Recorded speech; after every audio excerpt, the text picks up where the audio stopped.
Since 1896, this great classic race, Paris-Roubaix, has evoked the imagination, since in fact the German rider Joseph Fischer kicked this great series off.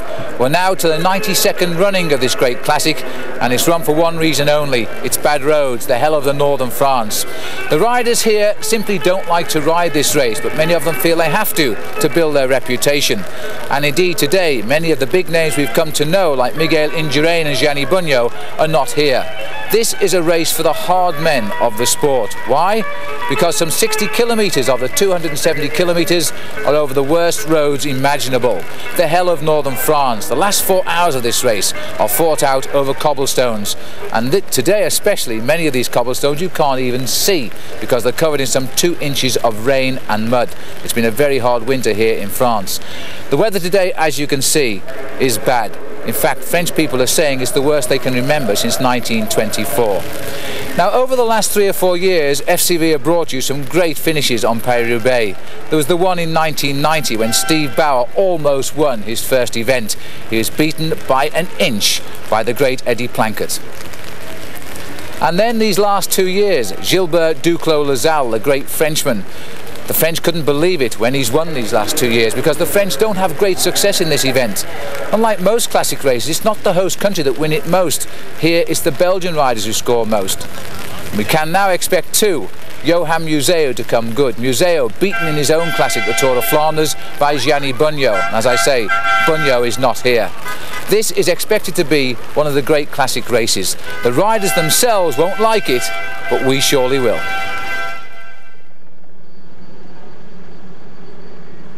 Well, almost by tradition, the Rabbit had escaped the pack after only 4 kilometres of the 270, and it was the Czech Republic rider Lubos Lom from the Navigare team. But the field were quick to unite themselves, and it wasn't the main field that were hunting him down with some 136 kilometres covered. It was in fact a very select group of some 60 riders. At one stage, the leader had 17 minutes over the field, and chasing in between was the German rider Stefan Weissmann, another third-year professional. Weissmann was picked up on the zone 17 of the cobblestones, and then the field were looking to hunt down Lubos Lom of the Czech Republic. Approaching zone 16, the lead was down to little more than a minute, and Lubos Lom, quite frankly, had had enough of the bad weather. He'd started in the rain, it had then turned to snow, and although the sun was shining now, the temperature was bitterly cold. The field was regrouping behind, but there were many riders missing, although all of the favourites had read the move correctly. 191 riders had taken the start, and already the field was virtually cut in half. What they said was correct. This really was being the hardest Paris-Roubaix for many, many years. It was being compared with the great victory by Jan Roos and the victory in 1985 by that of Marc Madiot of France. The Telecom team, with Weissmann back in the field, were still keen to chase, and then the lonely figure of Lubos Lom was sighted. Quite clearly, the distance and the cobblestones had told. He was soon to be picked up by a field which included in the leading group the American Greg LeMond. LeMond playing a major part at this point for his GAN team, trying to keep last year's winner, and indeed the years before's winner, Gilbert Duclos-Lassalle, right up amongst the front runners. Already some of the favourites for Paris-Roubaix had experienced the problems of this great race. Franco Ballerini, second last year, had punctured. So too had the French hope Charlie Motet, and another French sprinter, Frédéric Moncassin, and also Edwig van Hooijdonk. All had returned to this leading group. Now they could see the man they were hunting. The 29-year-old Czech rider, once in the lead by 17 minutes, was now just a matter of yards in front. He'd been out in front, in fact, for the best part of 80 miles, around 130 kilometres. His days of glory, though, in this, the 92nd running of Paris-Roubaix, were about to come to an end. He wouldn't see the finish in Roubaix, but who would?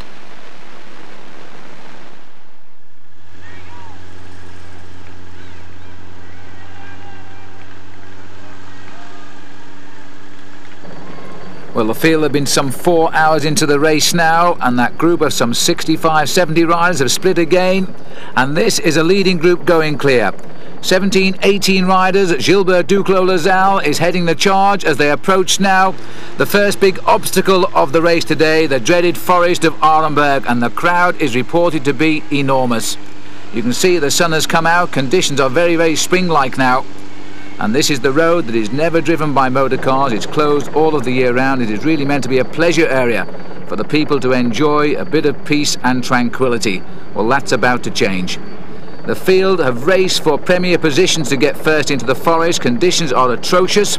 The roads are covered in slime and mud, and this is now the 15 sectors left of the race to go. The Forest of Arneberg, 2.4 kilometres, and this is the easy bit. And Duclos Lasalle is in this front group, and a number of his GAN teammates are up here as well. So too are a number of Belgian riders, and one Moldavian, André Schmil, riding for the Belgian Lotto team. And there's the crowd awaiting them now. Shawn Yates of Motorola is up here too. Kai Huntermark, another Motorola rider, the German member. And the man leading the charge, it looks to me as though we've got the GAN team driving the train. There's Duclos Lasalle on the right. He's gone off into the crowd. In fact, they've fallen behind him, and they're piling up. Down, in fact, goes Huntermark. Down is Shawn Yates. They're now reaching for the bikes, and this is absolute chaos here. I don't think that was anybody's fault. I think it was Duclos Lasalle who caused the crash. He went veering off to his left, and the riders behind slipped off the crown of those cobblestones, and those that are left upright are now trying to go clear. André Schmil is the man setting the pace at the front. I'm not too sure he's aware. He'll have heard the banging and the crashing though, as they're trying to pull the wheels out of the wreck, and Duclos Lasalle is the rider delayed there just in front of the Laladuc car. Well, that is absolutely amazing. Huntermark appears to be on his way again for Motorola, and one or two of them digging themselves out. For Danzer also is up and running. Well, they always expect problems, but they don't really expect the problems like that on a straight piece of road. And now look at the riders here, going off to the right of the course there into the crowd line to try and seek the less slimy surfaces. Well, virtually everybody with any intent in this race this year has been out on the course during the week to see what conditions have been like. They knew what to expect here in the forest, and indeed so did the public. Just look at that. Now the field, they split up on the approach to the forest. Some 17 riders coming in with a lead of 40 seconds over the main body of race, and now it looks as though the race two are onto them. Riders coming up very, very quickly indeed. The telecom riders who played a major role so far today are now finding themselves on the defensive. They've been trying to get Olaf Ludwig up to the front, and now they're having to chase down another move again. Duclos Lasalle, with the help of Greg LeMond and 4 teammates, has got himself into yet again a position from which he can win this race for the 3rd year running. And if he could do that, he would equal the great feat of Francesco Moser in the years 78, 79 and 80.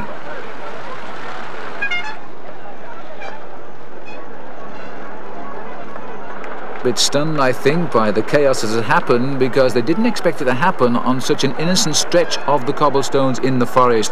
There are far worse portions at the beginning and towards the end, but this happened right down in the centre. Everybody at least is up and running, but there's going to be a very fast chase when they come out of this forest to try and repair the damage. There's the leader going through, André Schmil. Nico Verhoeven in the blue Novamai jersey, and this is Adrie van der Poel. Well, I knew he wouldn't fall. This brilliant man has won more silver medals in cyclocross than anybody else at World Championship level. He'd love one of them to have been gold. Not such the case. Huntermark going through. Shawn Yates is on the left of the picture too. He's riding well again. And just look at the chaos down the road here. Eric van der Arden trying to pick his way in the far left of our picture. He's been seen at or near the front all day today. Guido Bontempi, Olaf Ludwig, so he's held his position. Ludwig goes through. Former top East German rider. And here's Duclos Lasalle, but going to need a lot of encouragement now to get back up to the leaders. He's lost a little bit of time there. And a lot of word perfect riders caught down the centre of the field. Well, just cast your eyes further down the column of riders there. You can see the mud that they're bouncing through. This is a Paris-Roubaix of the old days, that's for sure. Conditions under wheels are very similar to when Jan Roos rode away with the event back in 1982, and it was over exactly the same distance then, 270 kilometres. But Schmil coming through very, very nicely indeed. Not panicking at this stage, and the riders regrouping. Van der Poel is back on, so too Nico Verhoeven. Kai Huntermark is trying to get on.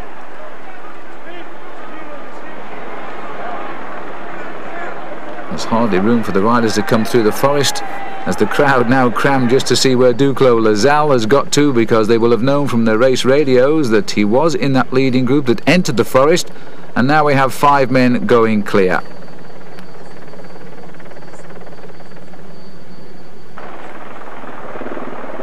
Olaf Ludwig leading the next group up. All 3 of them, and Guido Bontempi. What a great season this grand old man of Italian cycling is having this year. And here comes Duclos Lasalle in the white jersey. 40 years of age this season, and he never slows down. He is inspired by Paris-Roubaix every year. It is his race. Everybody delighted he's managed to win it before his career closed, and not win it once but indeed win it twice. The grim face there of race director Jean-Marie Leblanc, not happy I don't think with what he's seen in the forest of Arlenberg today, and they're down again. They're sliding off the crown of the cobbles, in fact, because the road is so slippery. We've had a number of crashes all day with the motorcycles. We've lost our television pictures once or twice because of accidents to the motorcycles, but it's to be expected. George Hincapie, the new professional for Motorola, right in the centre of the war today. Now he knows what professional bike riding is all about, and looking at his face, I think he's enjoying it. Almost a smile on Hincapie's face there. A big find, I think, for the Motorola team. Yates goes through in the centre, greatly delayed.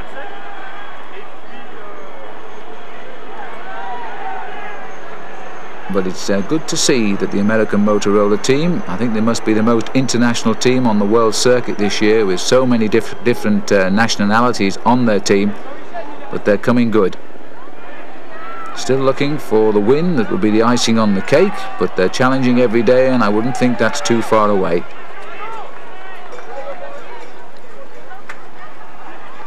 So the first big obstacle of this year's Paris-Roubaix, the forest of Arlenberg, is almost over for the field, but we're looking now, and he's gone down. The rider there has gone down, the Italian, and now he's in the middle of the fray yet again, and the crowd trying to help him on his way as other riders come through the crowd behind. This is unbelievable. These pictures are magnificent, although I don't think the riders would agree at the moment. The spectators warn of the other riders coming up. Well, frankly, all of these riders here are now out of the hunt for final victory. Jacques Durand with the blue jersey on the left of our picture coming through, the man that surprised with victory a couple of years ago in the Tour of Flanders. He's now been passed right down the field. Greg LeMond going through too. He was in the front group. He now rides with Dag Otto Lauritsen there. And I would put these riders to be around about 3 minutes off the pace of the leaders.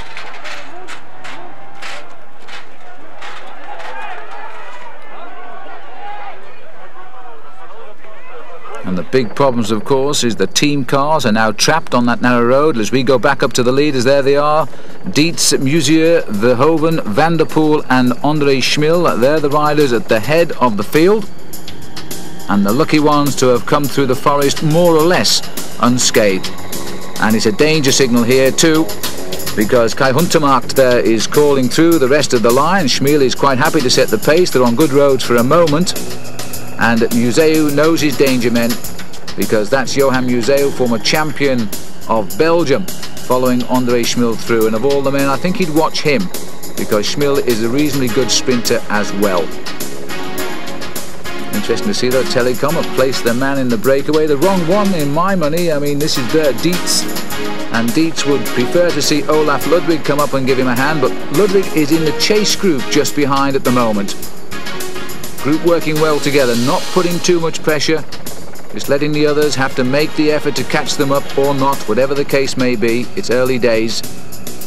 Museo today riding a very special Bianchi frame designed for Paris-Roubaix, front and rear suspension, and if you catch a glimpse of the frame, you'll see it's not quite the regular diamond shape either.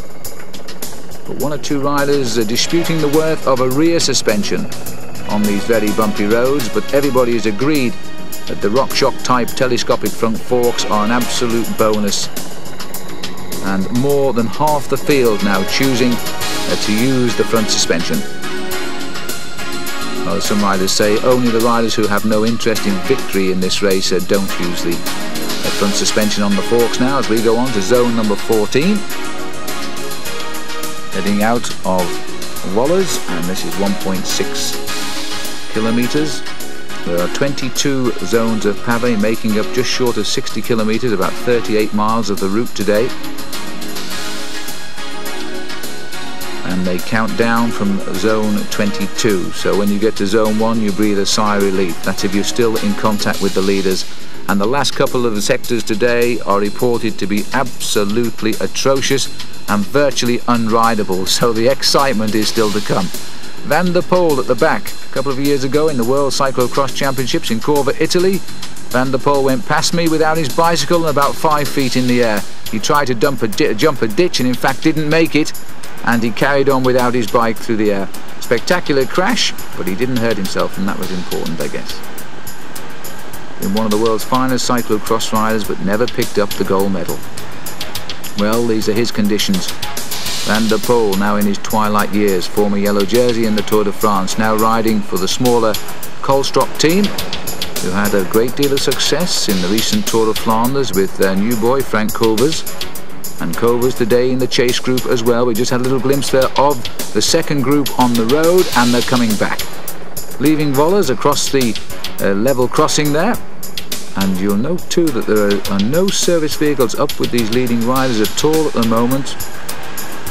So they're living on a hope and a prayer too, because a puncture will relegate them to the third or fourth group on the road. The motorcycles, this is the only race where they actually put spare wheels on the motorcycles as well as on the team cars. And so the field has more or less come together after the Battle of the Forest of Arenberg. Some 40 riders coming into this group now, but just off the front of them has gone Bruno Boscodin from the Polti team. Well, the Italians with their tails up this season, that's for sure. They've won the vast majority of the early season races, more than 60 victories compared with Belgium's 18, and now they're trying again to put a man out in front. Well, this is Orchies, and it's about 80 kilometres still to race to the line, a long way to go, but you never know what grows from little beginnings. Let's have a look down the road. You should see a man in a rather dirty yellow jersey, because in fact Bruno Boscodin has been on the floor earlier on the cobblestones. There he is, just gone clear. There was an attack in fact by Motorola's Shawn Yates that was countered immediately, and then the regrouping continued. Duclos Lazal has fought his way back up into this chase group. As I say, it's around about 40 strong. Johan Museo is there, and Ballerini is also there. Bontempi surprising, but he's there as well. Olaf Ludwig, Yates is still in that group. Nico Verhoeven, Tom Cordis, Rob Harmeling, among other riders. But the rest of the race does seem now to be far too far behind and out of the hunt. This is Boscodin, this is the clean side of him. He fell on his left shoulder quite heavily in quite a melee of riders, and there's been reports of a lot of falls off our cameras as well today. This has been a real challenge.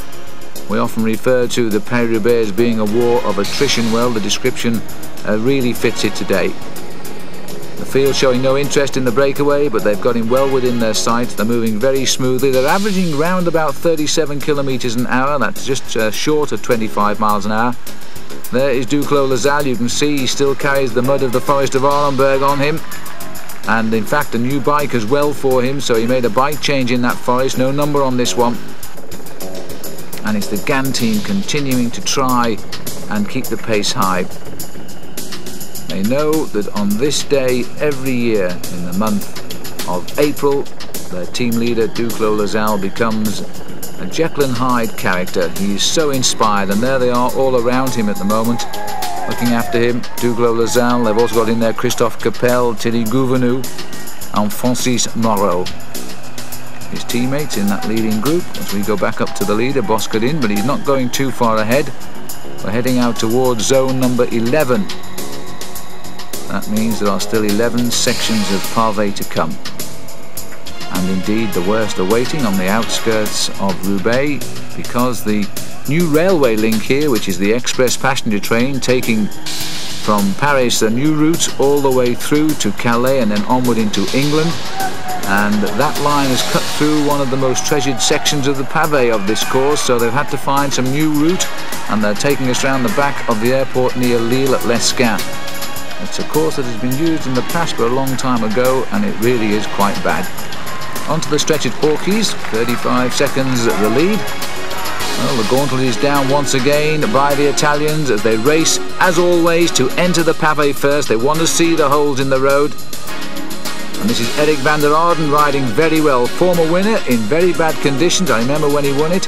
He was racing clear to a lone win in his jersey, which, as he was then, the national champion of Belgium. And I think he would like to, you know, just show the manager who sacked him last year and former winner of this race, Jan Roos, that he is still a good rider. And he's on the smaller team now, Eric van der Arden, joining the Brescia team as he gives way Duclos Lasalle, anxious to get to the front. Being trailed now by the rider who will certainly respect him today, Johan Museeuw. Oh, look at this at the back of that group. They've had a crash. This is Bontempi trying to remount. The big Italian, he's gone down. Just look at the conditions on the road there. I think it's Tom Cordes also trying to put his chain back on. Well, this really is unbelievable. That's the back of the group of some 40 riders in trouble. Bontempi's going to have to make his way through. Duclos, I don't think, knows anything about it. He's up there, followed by Museeuw, and that is Olaf Ludwig in third place. Andre Schmil is fourth, Adrie van der Poel, Nico Verhoeven, and Johan Capio. This, we're looking across at the blonde flowing locks there of Eric van der Arden, and Wilfred Peters, and Ludwig Willems. These are the riders in this front group, and they're riding at a very steady pace, and they're letting the roads do the damage at the moment. They're not putting on the pressure, they're just trying to stay upright and leave the kill till a little bit later on in the race. Mr. Paris-Roubaix, that's what they used to call Roger de Vlamingh, who rode this race. I think it was 12 times Roger rode it, and he told me a couple of years ago he never had a single puncture until the very last time he rode. He won it, of course, on 4 occasions. 75, almost 76 kilometres left to go. That's about 48 miles still to race. Duclos, his team has worked hard, very hard, to keep him in the action today, and he's sliding his way along there. He's come back into 4th place as we look down from the helicopter. Museeuw's got 2nd, Verhoeven's 3rd. I think it's Adrie van der Poel. He's just off our camera, setting the speed at the front. There he is, the cyclocross expert. And Adrie riding extremely well today, like a number of the professionals in this breakaway, getting a little bit long in the tooth now. Adrie van der Poel, he turned professional in 1981, and the time gap 28 seconds for Boskerdin as we look down on Nico Verhoeven, who's also appearing in the frame a lot today. The big figure there with the black tights on of Olaf Ludwig. He just sits on that bike as if he's about to crush it and watches what goes on. The attack here comes from Nico. Maybe he fancies a Bruno Boskardin's chance, and 2 will go quicker than 1. Caption there telling us there are still 23.5 kilometres of cobbles to come, split up into 10 different sections.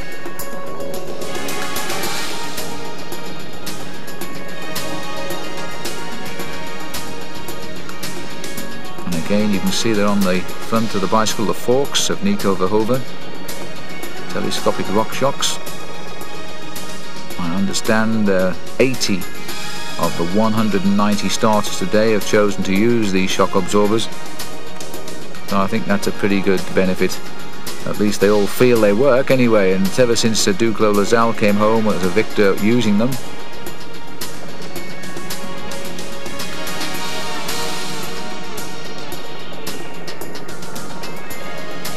Ballerini back up at the front. He punctured earlier on today, but at a time when it didn't matter too much, and he's fought his way back up to the front echelon. Still smarting, I'm sure of that, after being defeated on the photograph finish with the Gilbert Duclos Lasalle 1 year ago. And the 1st and 2nd place riders now right up here. In fact, the first 3 riders right up here in the frame yet again. Museeuw riding that special frame today to try and take a little bit of the pain out of these cobblestones. Museeuw feeling a little bit exasperated with the results so far this season. Always there, but never winning the races he really wants to win. Beaten in the Tour de Flanders by a much wilier Gianni Bugno, who shouldn't have beaten him in the sprint, but did by the width of his tyre. Museo wants a little bit of help, and Duclos Lasal looks across and says, well, what's your problem? But still goes by. And right up behind there in the TVM colours, Johan Capio, former champion of Belgium, and a man that Museo will take an interest in because Capio can produce a good finish and will enjoy the track at Roubaix, which is waiting for him. But as we speak here, looking at nice sunshine, the rain is pouring down at Roubaix. The weather could still play a big part in this year's classic. Everybody wants a wheel to hide behind. The wind, by the way, is coming from the northeast, so primarily it's cross and head, and that's accounting for us running about 15-20 minutes behind the expected arrival schedule. But it's certainly not because of the lack of action, because these riders have gone out on the attack right from the gun today. They shed themselves of a lot of riders early on the roads when normally they roll along in a big pack, and they wait for the entrance to the cobblestones at Troisville after some 100 kilometres, about 63 miles, and then they start firing on all guns. But today they came onto the cobblestones with half of the field eliminated from the race really, and then the attack started in earnest. And I don't think any of the projected favourites for this year's race so far have lost out. There's the lone leader, and there's the mud I was talking about. He's been down in the forest today as well. He's dangling just out the front. No winds at all for Boscardin this year yet. But like all of the Italians, they don't seem to be able to put a pedal wrong.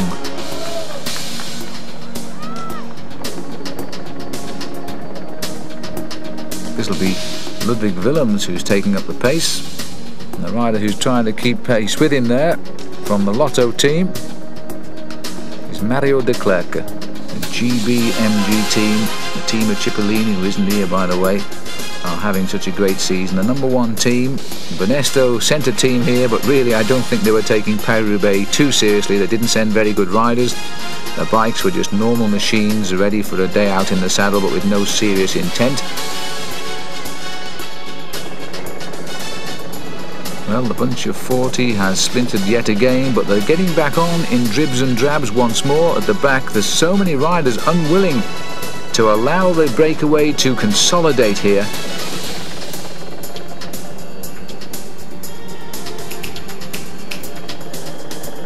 .43 seconds, so Boscardin is still keeping the lead.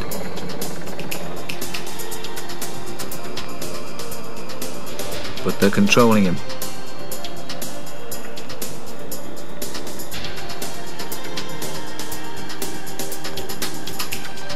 General direction of Paris-Roubaix from its start in Compiègne, which is about 50 miles to the north of Paris.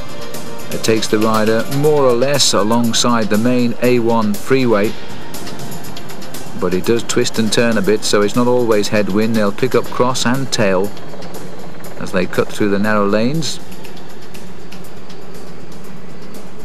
And with all of these GBMG boys here, I think Duclos Lasal will be well advised to make them do all of the work if he can, because slowly but surely his GAN teammates are falling away from his side. That's that Van der Arden looking over his shoulder,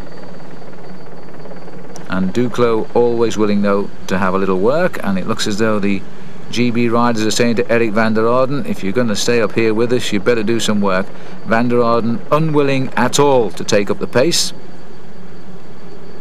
So it looks as though it's going to be left to the Lotto riders, and I think this is Peter Faderzijn who is trying to go clear, not so much to attack but to cause a reaction to get rid of Boscardin at the front. Museo unwilling to chase him, so that's a rider he doesn't particularly rate.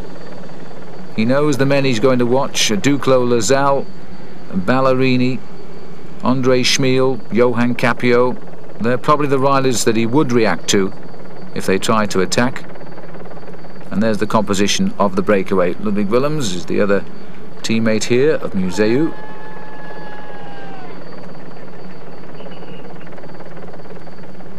Motorola's Shawn Yates from Great Britain, former British champion. And the big danger man there, number 11, Ballerini, Duclos Lasal.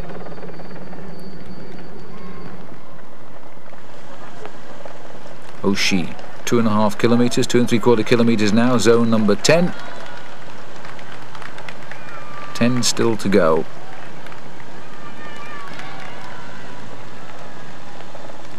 Well, he's wisely choosing to race down the centre of the cobbles because normally they're the driest, not always the smoothest. But if you get caught today in the right and left shoulders of these roads, you're going to lose your wheels very quickly in the mud. Not the sort of road he wants at this stage of the race. It's long and straight, the field will see him.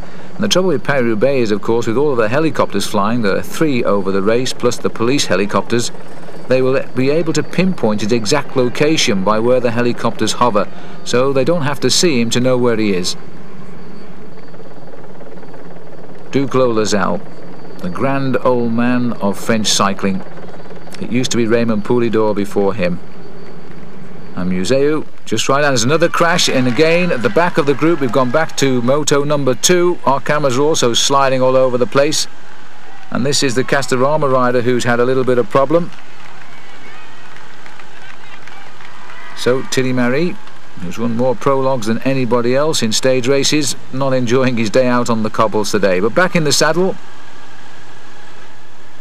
and we go back to the front. Duclos, Gibus as his nickname is, Museu, Ludwig, Van der Poel, André Schmil, Nico Verhoeven and Johan Capio. Well, you do need luck in Paris-Roubaix, nobody disputes that, but we really have the most talented riders at the front of the race today as well. They've proved just why. They're great riders, they've come back, a lot of them from problems, crashes and punctures, including Duclos-Lassalle, and got themselves right back into a position from where they can still win this race, very much so. Boscodin is not going too far ahead of the field, and the cobblestones here, quite frankly, are the best on the course, because what awaits the riders over the last few kilometres of the race today are atrocious. And judging by the crowd, I suspect that's where they've all gone to. A lot of the people who know the route of Paris-Roubaix use their cars and shortcuts, and you can in fact see this race on 6 or 7 occasions before the finish on the velodrome at Roubaix. Then, as always, 1.5 circuits of the track, which is glistening in rain at the minute.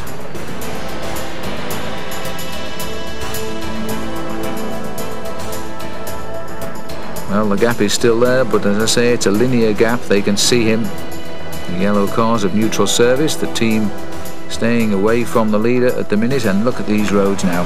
Still about an hour and 45 minutes to survive out front, and I think that really is asking too much of the Italian.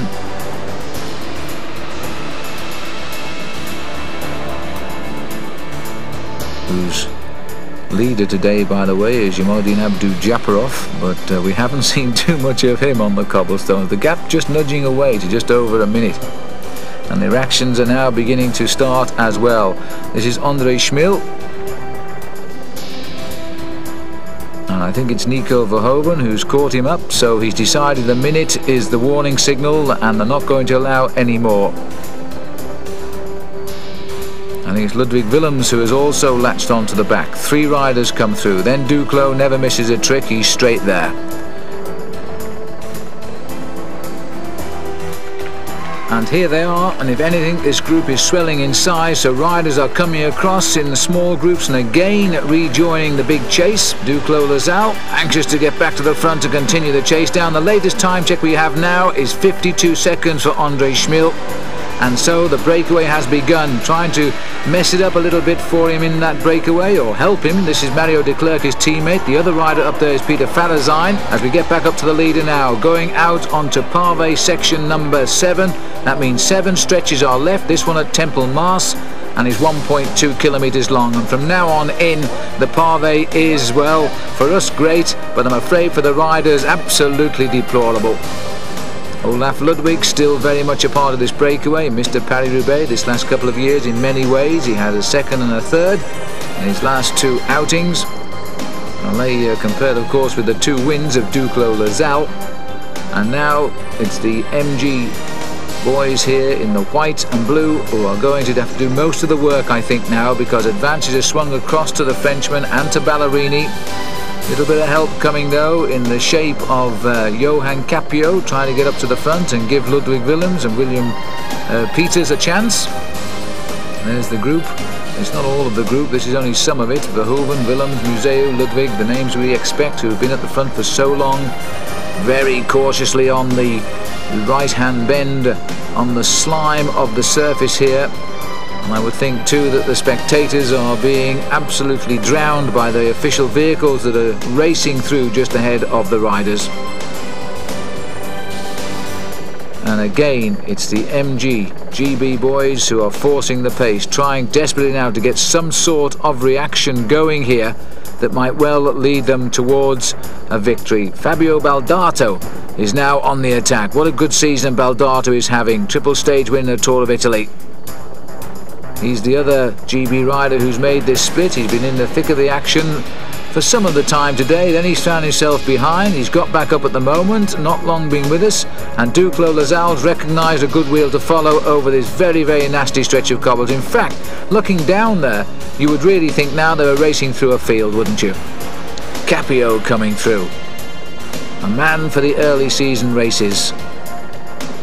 Great sprinter and likes a rough and tumble. Just look at the gaps between the wheels. Everybody racing a matter of survival. There's no nice tight formation. You simply get on the cobblestones and you do the best you can. And our TV camera getting a little bit in the way there as Duclos had to swing around him. Won't be too happy with that, but everybody working under impossible circumstance today. And they're saying here that Andre Schmiel has had a puncture. Well, the reason we saw our television camera coming back there is we've lost a camera. There has been a crash to one of our cameras as well. And according to the radio reports, in fact, Schmiel has not had a puncture, but he has jammed his gears. There's a problem with his gear levers. And so a bike change, which is off our camera sadly, is being affected. Now, his lead was just on 1 minute.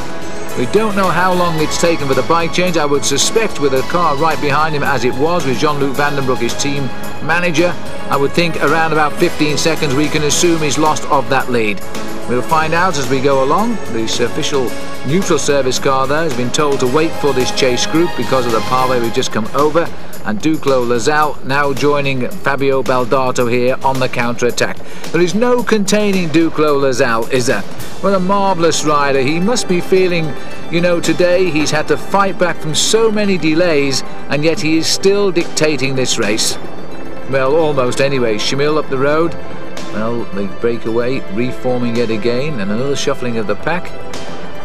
And once again, the names we've seen all day long getting back into the picture. Ballerini, number 11, all the leaders of the teams. And Darto says, well, I'm not coming through, you've just caught me, so let Ballerini go and do some work. Followed by Capio, number 91. All of the riders with the 1 at the end are the leaders of the teams on the day. And they've all made the split, it seems, here. Capio, Ballerini, Duclos Lasalle, just away from our picture, Johan Museu.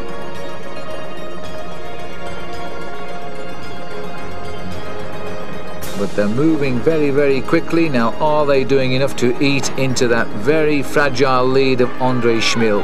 Onto the pavé again. Vonville, 3.7 kilometers, the longest stretch of the race. The only exception was in the first sector today at Presso, but that was only a couple of 100 meters longer. This will certainly feel a lot longer because the stones are so bad.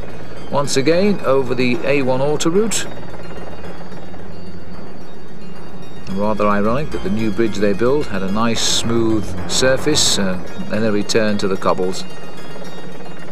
There's the group which we've already identified. Darto started the attack, joined by Duclos Lasalle, Ballerini, Museu and Capio are the ones who've made up. And our helicopter just a little bit too tight to see the sort of advantage. Oh, well, thank you. They built over the field and they're still coming across.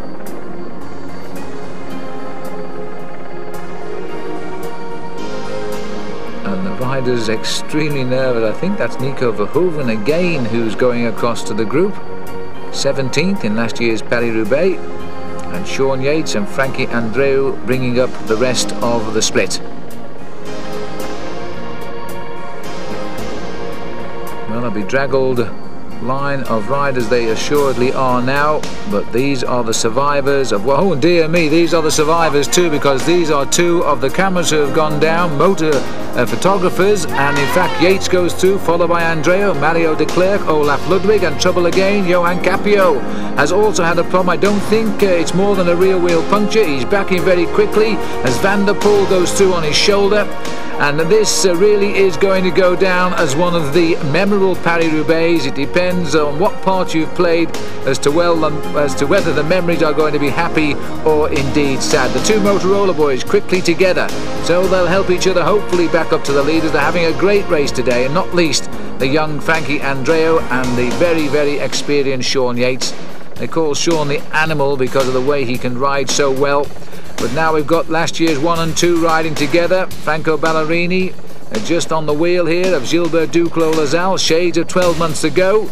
And there's still a chance, you know, they could fight out the finish together. This is a very, very bad stretch of cobblestones indeed. You can't see the stones, and at times that mud is running around about 2 inches deep. Ballerini grits his teeth, comes up on Museo, doesn't seem to be going so well now. Museo though, inspired by the sight of number 11 going by him, digs a little bit deeper, but this is a fine piece of riding by Ballerini. Now Ballerini, maybe he's chosen this stretch to put in the attack that he hopes will bridge the gap. Followed by Museo, quickly recovers when he sees the danger man come over him. They were joint favourites this morning. My favourite was Ballerini, the French newspaper L'Equipe, and just look at the depth of the water there, and Duclos goes right through the middle of it. The French newspaper went for Museo ahead of Ballerini to win, and I just wonder sometimes if the riders read the press and then respond to try and keep up their reputation. Anyway, there's the group. We've got Darto again. Oh, my goodness me, Ballerini has punctured the back wheel, is flat, and Duclos-Lassalle doesn't even look at him, and you can't possibly ride on these cobbles with a flat tyre. Now this will be a disaster, because as far as I know, there's no service around at all. They've been split up by the moves and the crash of the two motorcycles. They've been trapped at the back, and Ballerini in terrible trouble. Look down the road. That in fact is an official photographer coming through, will have no wheels on his bike at all. And Ballerini is now in desperate straits, fighting to stay upright, and hopefully somebody will arrive very, very quickly to bail him out. Just look at the stretch he's punctured on, and they really couldn't be much worse than this, could they? Ballerini, runner-up last year, great favourite today, in desperate trouble in Paris-Roubaix now. And well, look at this. This is ironic, isn't it? Because now Gilbert Duclos-Lassalle has punctured his back wheel, last year's winner. We're now watching riders 1 and 2 a year ago. They've punctured the same wheel in exactly the same position.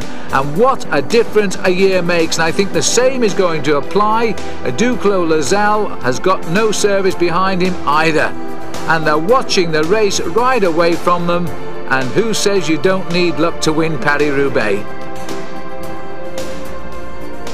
Slither and sliding on the cobble sections of this marvellous race as going through on the inside there. I think it's Shawn Yates stomping on the pedals as he goes straight by. He's got a nice pair of wheels at least. Frankie Andreo, André van der Poel, Olaf Ludwig find their way through as well. They're watching two crippled cyclists, the two stars of last year's race, now in desperate trouble. On the receiving end of what, especially for, well, no, for both of them really, because Ballerini has crashed and punctured already. Duclos-Lassalle we know has fallen twice, and now as the race goes by them, the remnants of this breakaway, they are left hopelessly awash, and I don't think, judging by the number of riders who have got through, they can possibly get back into contention, can they? The crowd has spotted their man, and they've also spotted the speed he's going, and then they're looking at his back wheel and they're thinking, no, it can't have happened. Desperate look over the shoulder there, and they're virtually asking the race photographers here, you know, to help us. Who's got the wheels? You see this race official here is radioing back for a car to say that the two riders, Ballerini and Duclos, and now they've arrived. And irony above irony, the Frenchman will get the wheel first. I know everybody will think that's a little bit biased, but it was the luck of the draw, because in fact Duclos was nearer the bike, but you know, there's nobody looking to Ballerini, and in fact Ballerini is going to have to get his own wheel. There's another rider from Novamai who's punctured. I think it might be Hogan, who's also taking a wheel. He's helping himself at the back of the motorbike there to a back wheel. Ballerini's done likewise, And I think that's Capio slipping through on the inside too. Absolute chaos towards the closing stages of this race today. Well, this is such a different race, the likes of which I don't think any other sporting event has either, in the peculiarities of any sport, and Paris-Roubaix getting its own back on some of the riders who've conquered its courses over these last few years today.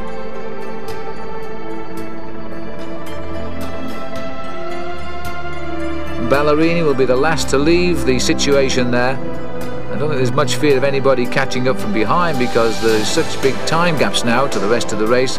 Those indeed who are still continuing after the feed at Mérigny, when I would think the majority climbed out. And behind, and let's not forget all this action here, we've still got the one man out in front with 5 sections of cobblestones to come. As far as we know, Museu has missed all of the fun and games at the back, so too has Olaf Ludwig, and now look at this here. Well, there's no doubt about it, this is not a road, this is a field the riders are now working their way through. We're seeing the leg of the motorcycle pilot, of our television cameraman, who I think is rapidly trying to get us back into the race here. That's why we've gone up to our helicopter once more. We've lost all of our cameras at some stage today with falls, and I can't ever remember that happening before in Paris-Roubaix. The official photographers have spent as much time on the ground as they have photographing the riders, and the riders themselves too have been falling at regular intervals. Now we go back up to the front. No, we don't. We go back to what is really the hell of the north here now, as riders try to get themselves back into this race. Andre Schmil, I still think his lead is around about a minute, but we'll wait confirmation. Jean-Luc Vandenbroek will have told him. He's the manager of the team, leaning out of the course, and Jean-Luc now trying to personify his own many performances in Paris-Roubaix with a victory here through his new rider on the Lotto team, Andre Schmil. And this will go down as a classic performance indeed, if he can do it. He went to clear because he saw his chance, it presented itself when he saw Museu chase down Ballerini, both of them though were winded at the time, and he went almost spontaneously. And now he's got to hammer home what would turn out to be a breakaway of some 40 miles. Maybe advantage is with him because of what has happened behind.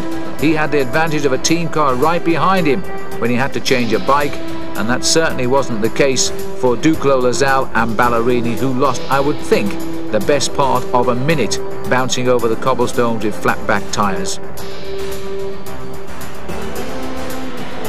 Who's getting more excited here? Because in fact Jean-Luc anxious to get alongside again and tell his rider more information inside the last 40 kilometres.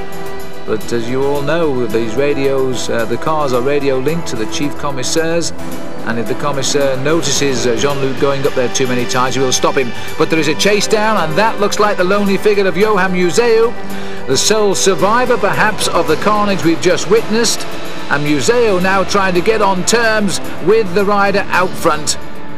Now this would be a turn up for the buck. Museu coming up very, very quickly. He's round about 10 seconds. He checks over to see if anybody's coming to him, and I don't know what the answer is, we can't see. But Museu is taking the advantage now. If he reaches Schmil and they can work together as we look down the road, and there are 2 riders, I think Olaf Ludwig will be one of those chasers, possibly Willems, who's trying to come up there in 2nd position. And we'll have to try and work out the other man who's chasing him as soon as we can, but I think it's Darto again, who's trying to reach now up with the leading group. Well, what a turn up now. There's no tactics being played now, it's survival. They're taking their chance when it's presented to be rid of their rivals, and then they're making every effort to go through. And that, by the way, is not the way to take the corner through on the inside when a rider is lining himself up for a left-hand bend. But I think today everybody's racing to their own rules, including the official vehicles. And the rider here is Shawn Yates, out on his own, but trying to rejoin the head of the field and organise something here. Former champion of Great Britain, probably the most unselfish bike rider on the world circuit. He just loves to help other people on his team win and gets a great deal of satisfaction out of that. But as everybody who knows Shawn knows too, he is a man for Paris-Roubaix, and this is the day he's allowed his head to have a go. 5 sectors of pavé remaining. And that, I think, coming up on the back, we're looking down now at Ludwig Willems here. And there he is, one of the survivors. And the other rider up here, well, he's a new one. He must have worked his way through the field, because this, in fact, is Bontempi's teammate who's come up, Dario Battaro. Now, Battaro must have been part of the new wave that came up just before the crash that we saw. A delay, well, not the crash, but the punctures that delayed Ballerini and Gilbert Duclos-Lassalle. And now Battaro has forced himself up towards the head of the race as well. Well, we're watching the final few kilometres of Paris-Roubaix unfold before our eyes, and thank heavens we've got a helicopter up, because there's no way now our cameras could possibly bring these pictures, because the riders are spread eagle across the cobblestones here, and we're not too far away now from Lille and the airport at Lescun. So, as all of the riders will know, Roubaix will shortly be on the horizon, but there's still some very nasty roads to be covered first. Andre Schmiel just about holding off a determined effort here from Johan Museeuw. And at every opportunity, the car of Jean-Luc Van den Broek goes up and tells him, because I think they will say, try not to let Museeuw catch up, because if it comes to a sprint in the Velodrome at Roubaix, well, everybody's money would go to the Belgian ace sprinter and the former champion of his country, Johan Museeuw. And so now, a man who is a little bit of a master of the time trial, he's not a bad rider at all against the clock, as all Russian cyclists weren't when they were international amateurs. And he wasn't among the best riders either, you know, in Russia, because there are so many thousand of them. He's only blossomed in the last 2 seasons, Andre Schmiel. Ever since, really, he picked up the Russian Cycling Championship back in 1991, and that was his best season as a pro thus far, with 4 victories. It included Paris-Bourges and the Grand Prix Pinot Cerami. I remember him, in fact, winning that one. But he's always threatened to do something special, and this year he's had a great start. 3rd in the Tour of Flanders, 4th in Ghent-Wevelgem, the stage win in the 3 days of La Panne. He's a tough man over tough roads, and you don't get them any harder than this. 8 seconds is the gap. Museeuw dangling.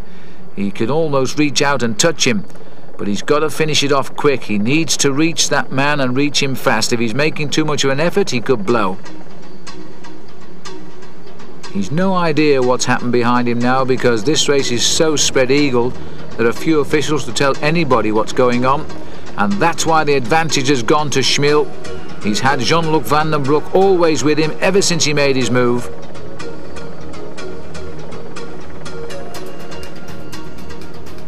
And there's the gap. Museeuw round the corner. If anything, the gap has nibbled down to about 7 seconds on that bend. He's coming up towards him slowly but surely at the moment.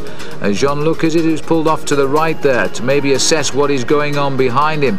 Maybe the bike he changed for Schmiel has come loose, because I noticed one of the bikes was rolling around a little bit on the top of that car earlier on. So Jean-Luc has moved over, but at least the carrot of racing for his car will not now be in front of Johan Museeuw. And my goodness me, they know each other so well too, because Museeuw used to be a member of the Lotto team, and he chose to leave Jean-Luc Van den Broek's side and go across to the Italians, because they pay more money, of course. And now, old teammate chasing new teammate of Jean-Luc's. And the gap, what a pursuit this is towards the end of Paris-Roubaix, and what a great race this has been. The riders have shown such true talent and grit and determination. They've refused to give in to the elements and to the bad luck that most of them have experienced. Museeuw too has been off his bike today, and now he's trying to get on terms with the rider at the head of Paris-Roubaix.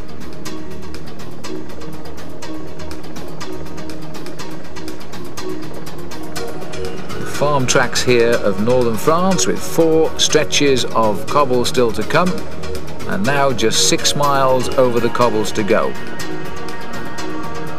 But for the moment, the bone-jarring cobblestones are over and onto a nice little piece of smooth road. And probably 20 years ago this too was cobbled, and that's the big worry of the organisation now, is that all of the cobblestones are slowly but surely disappearing. And once the cobblestones are gone, of course, there'll be no attraction in Paris-Roubaix. 34 kilometres to go, and it looks very shortly as we approach Templeuve. that we may well have 2 riders in the lead, but looking from the helicopter here, to me, that gap is stretching again, with John Luke's car out of the way and the lonely figure of Schmil up front. It looks, you know, as this is taking a little bit too long. No, they're saying 6 seconds, but looking down there, it looks to me as though it may have gone back out to 8 or 9, and I'm wondering, in fact, if Museo has tried to close it down that little bit too quickly, and if he has, he's gone into something of an anaerobic state here, and he's now beginning to suffer. Because normally, if you're on a chase down to reach the leader, you don't look over your shoulder to see who's coming up behind, because you're not interested. And Museo was checking there to see if anybody was coming up behind, because a wheel now would be very useful. And news from his manager has now got up to him. He'll tell him what's going on behind, and I wish we knew right now, because frankly our cameras are spread-eagled across the course, and 1 or 2 have actually abandoned the race today. Schmil is riding like a man possessed. His rhythm is faultless. Before this season began, he'd won 5 races as a professional, and this will be the start now of his 6th year as a pro. Beginning in '89, he didn't win any races. In 1990, he finished 106th in the Tour of Spain and 97th in the Giro d'Italia. And in '91, he started to come good with 4 wins. In '92, he just won 1 small race. In '93, well, again, we began to know all about him. A fine 2nd place start to the season in Tirreno Adriatico. But of course he's getting on a little bit too, at 31 years of age, and Duclos Lazal, well, he can better that. He's almost 40 and he's back in the fray. There's a general regrouping here. The chase is getting organised. Duclos Lazal is back in the thick of it, and on the far side there, Frankie Andreu and Peter Farazine, who will not really pick up the chase, but he'll go with the crowd in the red jersey. But look at Gilbert Duclos Lazal here as he continues to push the pace on as much as he possibly can. Mario Sciria now setting the pace. He's a new name that's come from the back. These are the remnants of that group of some 40 riders who kept plugging away, and they found riders standing by the roadside, and now they're on the express back up to the leaders. Sciria willing to work here now, grits his teeth. Duclos never goes back more than 2 men down the line and fires again. Well, if Duclos wins or loses Paris-Roubaix today as the defending champion, he has ridden a champion's race. The French will love him all the more for it. He's without doubt the most popular cyclist here in France. People just don't feel he will ever retire, he'll ever get too old, because he always does it so well. Giovanni Fidanza's also come up here now at Capio. Van der Poel is here. Mario de Klerk still bobbing around in the centre of any line will do, but he always stays up here. And Peter Farazine, the rider in the Lotto colours, coming down from our left. 2 minutes the gap. Now surely that is enough. Only Museo, in my opinion, can now reach Andre Schmil. And Museo, the last time we saw him, Ballerini's got on the back there, you may have noticed. So too Nico Verhoeven is back. I think this is little Charlie Motte who's come across the gap as well. He's having a great ride now. Somebody just tootled off to the left, and I think that was Capio. Capio made a mistake. There he is, and another jersey for the wash tonight. Now what's his bike like as he sees the line go off? He's got a problem with his back wheel, but he's back on now. Well, as a Belgian rider, Johan knows all about the cobblestones, and he should be able to handle them better than most. He's lost a little bit of ground. May have been a touch of wheels in the line there. May have just lost his front wheel and had no choice, but at least only 1 fell this time. It's rather like a horse race, and if you stay up long enough, you might even win. There's Schmil, his hat now gone to the wind, and there is the pursuit, and still Museo can't reach him. And this has been going on now for something like 15 minutes. The chase across open countryside, and the fact that Museo has not contacted the leader leads me to think he won't. The road's obviously turned to the right, because Museo has looked to the right to see if he could get a glimpse of him through the trees. And he brakes hard and kicks out of the saddle. He must be feeling a little bit depressed now. It's hovering, but it's going backwards. 10 seconds the gap, and I think that will do. I think Schmil has lived his most dangerous moment here. The elastic is beginning to stretch now, and quite rightly too, the officials allowing nobody in the gap between the 2 of them. And Museu would dearly like them to put one or two motorbikes in there now, or a couple of cars, and he would be up there like a flash. But Johan Museu, the man who almost has this year but hasn't quite won a major race that he's wanted. He's come close to leading the World Cup, and victory today would assure him of a lead. And one would say also that the way the points are now in the World Cup this year, with 50 points for the victory, that if André Schmil does run out the winner today, he will be promoted into the leader's white jersey for the World Cup competition, and that would be the first time at least a Moldavian has ever pulled on that jersey.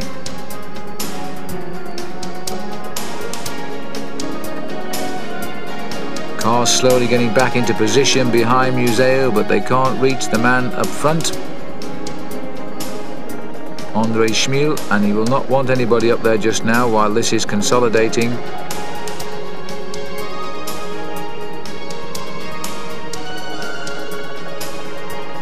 Just one win so far for Johan Museu, and that was in Kuurne, Brussels Kuurne, one of the second semi-classics of Belgium. But he's always been at or near the front in the decisions. Lost by an inch, of course, at the Tour de Flanders last week. And if you haven't already bought that tape, I can assure you it is a great race, and there's such optimistic feelings amongst professional cycling in Europe this year that all of the races seem to be so hard fought. And he's also had a third place in Gent-Wevelgem, which is the midweek classic, so his form is here, but I'm afraid he can't get hold of the man who's running away from him right now, André Schmil. And the team know it now. They've been allowed back alongside him, and they're going to shout at him now and drag him along, and it wouldn't surprise me if the wind is coming slightly from the left at the moment, and they're using the car to hold it off their man. A little bit of a tactic, but they won't be allowed to stay there for more than about half a minute before the orders will come from the chief referee to fall back in line. But that was a great move there, because I'm quite sure that Jean-Luc Van den Broek originally would have said to André Schmil that Museu was closing and to try and hold him off, because once Museu had latched onto the wheel he would have stayed there, and he's cracked him.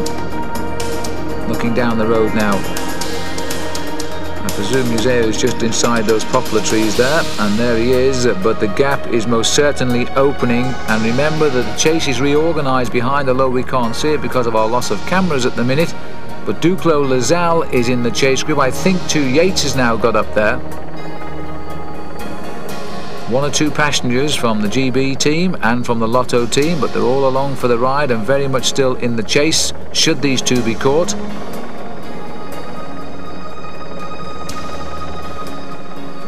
But there's not the same fire now in the legs of Johan Museu. I once remember interviewing him before the start of a Tour de Flanders a couple of years ago, and I said, "What's your plans today, Johan?" He said, "I'm not telling you," and just laughed. He's the sort of rider who just watches and waits and lays his plans as they come along on the open road. And today I think he felt he was left with no choice after the confusion on the cobblestones when we had the problems with Ballerini and Duclos. He felt he had to go and go alone.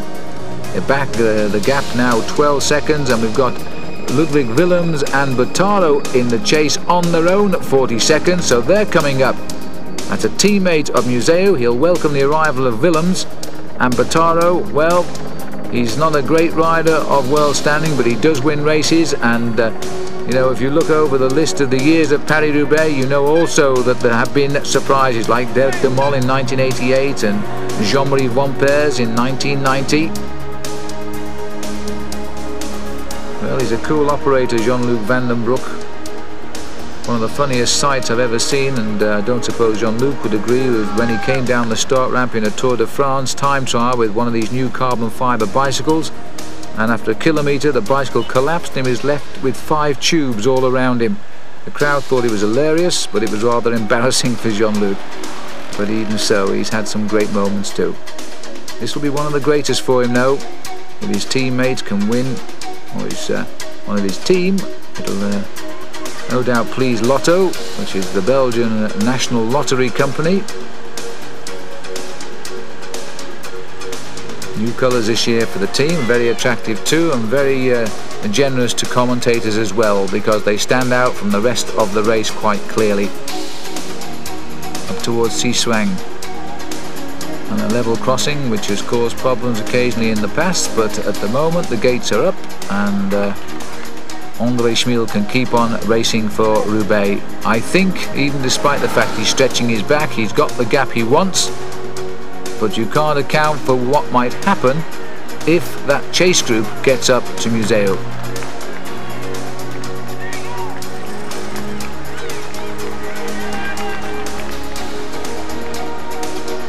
The pleasures of racing in Europe, of course, the roads totally closed and the quickest line around every bend. Leaning the way now of André Schmil. He's seeing all of the roads first today. The rain has held off yet again. This is a classic escape, and the great names would be proud of him today, because to win Paris-Roubaix on your own in this manner, normally the final breakaway just slips away in the last 8 to 10 kilometers on the last couple of journeys over the cobblestones and hangs on into the finish. But this has been such a strange race today. Riders have been obliged to race at or near the front and make really strong efforts. Otherwise they were washed away. And in the end, 60 kilometers out, some 40 miles to go, Schmil has been obliged to attack because he saw the men he feared most make a mistake and waste their energy. And up and over the top of the middle of the roundabout. Well, there's a sign of confidence, not even bothering to flick left. It could have been worth a second, that, because I wonder if Museo will go the right way or whether he'll actually go the way the road went. Fine piece of riding, and no hesitation whatsoever. Well, they've always bred them tough in the former Soviet Union, as we've seen from the great results from the Russian cyclists throughout the world. And now they represent their own country by right. They seem to be riding every bit as well as professional riders. Konishev, by the way, Dmitry Konishev, who has won a few stages of the Tour de France these past 2 years and came to the fore with a third place at Chambéry in the World Championship, the race that Greg LeMond won a couple of years ago. Well, he's been in the thick of the things, but disappeared soon after the Forest of Arenberg, as indeed did Greg LeMond, riding probably his final Paris Tour. But he'll be back. He'll ride again this summer in the Tour du Pont in the United States, and I'm quite sure his condition will be good.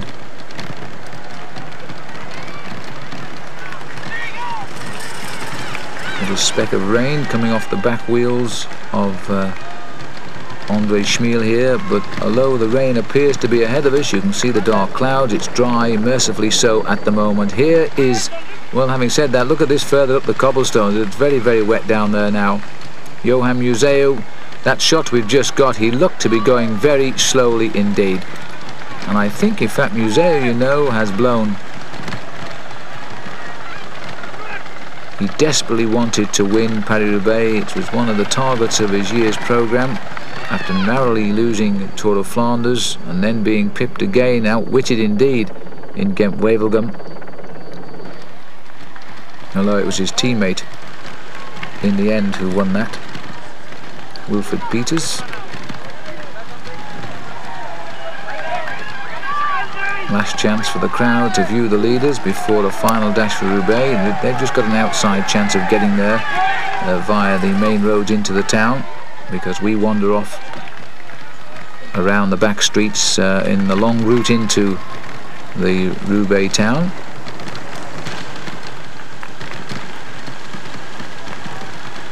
Well, I suppose the riders who have banned them will again decry this race as not being for professional cyclists, while I would think that when you speak to André Schmil, should he win this, he'll say it's one of the finest events in the world. He's never looked over his shoulder. He's just relied totally on what his team manager has been telling him. He knows the gap is basically there. The last one we had was 2 minutes. But even that is difficult to assess right now, because people taking time checks find it difficult to stop and then rejoin the race and give out those time checks. Everybody stretched to the maximum. And there, as I speak, 29 seconds, so Museo is going backwards, and the main field is just over 2 minutes, we think. And that was the glimpse of Johan. Well, if he has blown, he hasn't blown that much, has he? Because he's only lost a few seconds over that stretch of cobblestones. But just look at the way Schmiel is going. He's never faltered in his rhythm. Very relaxed in the upper part of his body here.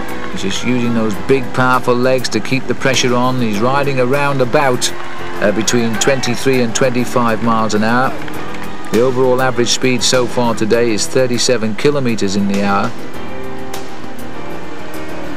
So that's somewhere in the region of 23 miles an hour, including all the bad weather and the unfavourable wind. And now it's time for a snack and a word from the boss. I think the news is basically good. Half a minute to Museu, and the fact he's losing ground will be a great morale booster for Schmiel over these last couple of kilometres to the finish. And there is Johan Museu, and riding really like a man who has now conceded the fact that he cannot reach Andre Schmiel, and is now wondering probably a little bit of what to do. He might in fact have been told by his team manager that he's got a teammate coming up with Darto, and he may well wait and try to fight again to reach Schmiel, and that would be a sensible thing to do. And Schmiel heads out onto yet another stretch of pavé.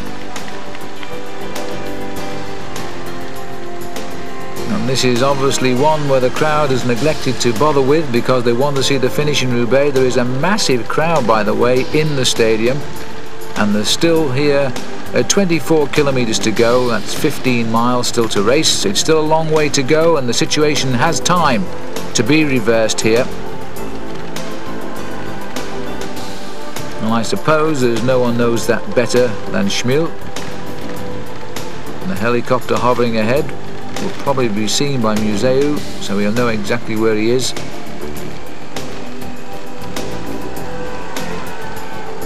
Very, very gently round the right-hand bend on those treacherous surfaces. Immediately out of the saddle and sits down quickly to hold the spin off that back wheel. 41 seconds now, and Johan Museu, here he is, and I think he's got a puncture. Museu is in trouble, I'm not sure, and he can't get his feet out of the cleats here. Now it's a completely new bike prepared for Paris-Roubaix, and it may well, he's about to fall off. In fact, he's balancing superbly, and they've saved him. Well, in fact, the trouble is that Museu probably hasn't been off that bike since he started, and those cleats were designed to hold the feet harder than normal because of the cobblestones, and in fact they should have tried it beforehand, but he can't get them out. Anyway, he's out of them now, a new bike straight away. I don't know what the problem was. It didn't look to me, in fact, as though his tyres had gone down, but it's cost him around about 15 valuable seconds, which means that the two riders coming up fast behind him can't be too far away now, and that'll be Ludwig Willems and Darto.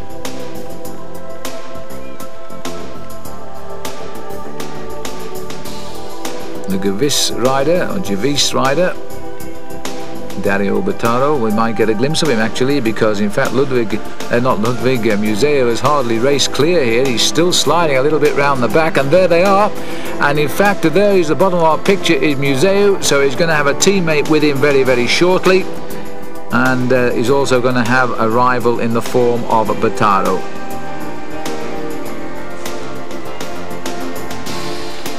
Oh, the way he's going now, he's waiting their arrival. He's not trying to hold them off anymore. A minute 17 to Museu, so the gap opened dramatically there with that problem. And a minute 23, but I think it'll be academic. We're going to have three chasers very, very shortly, and there they are. They're being led by Willems, who's seen his teammate in trouble.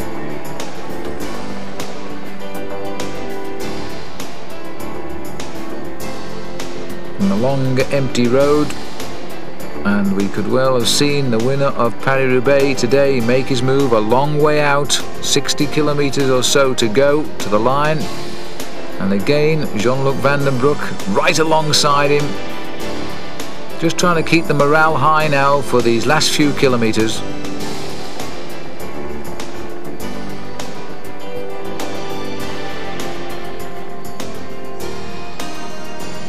Three stretches of cobblestone left, almost at an end today. The rider's in the saddle for 7 hours now. The race, in fact, falling behind the expected schedules. because of the adverse conditions in the first couple of hours of the race with the snowstorms.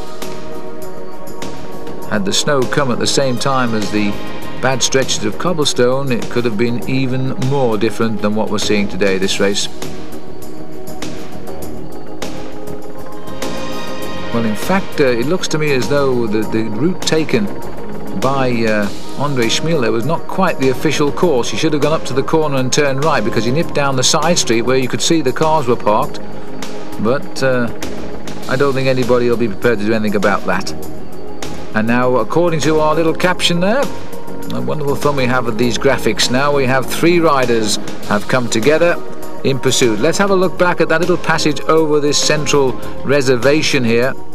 He just lifted his bike nicely and dropped it back on the road, and a sign of a very confident man indeed.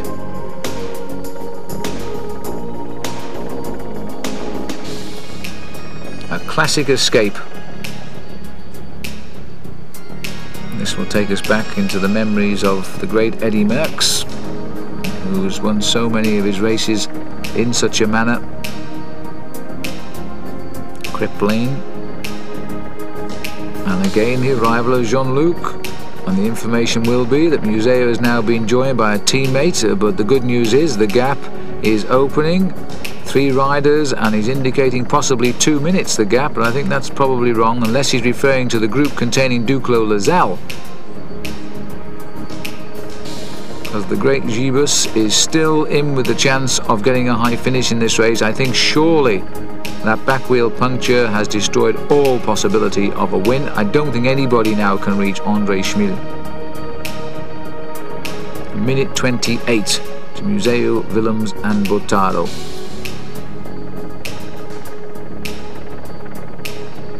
He never panicked under the strain of the approach of Museo. He just did his best and kept the rhythm going. Luck was on his side. His problems came when it didn't really matter with that bicycle change, which we unfortunately never saw. And then he managed to crack Museo in what was a classic pursuit over open countryside.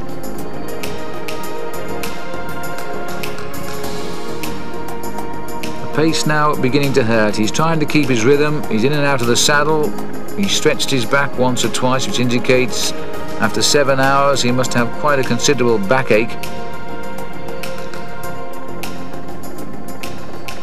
I think if you believe you're about to win, without doubt, the greatest single-day classic in the world, you're going to find the effort at this stage of the game. He knows his wife, Eleanor, is waiting for him at Roubaix. And the great thing is, unlike the Italians, he hasn't got very far to go to the hot shower tonight. He keeps looking up at the long empty road, and then he searches for the gears to try and find a rhythm that will suit. Those legs are obviously cold now. They've been wet, they're dry, they're wet, they're certainly dirty.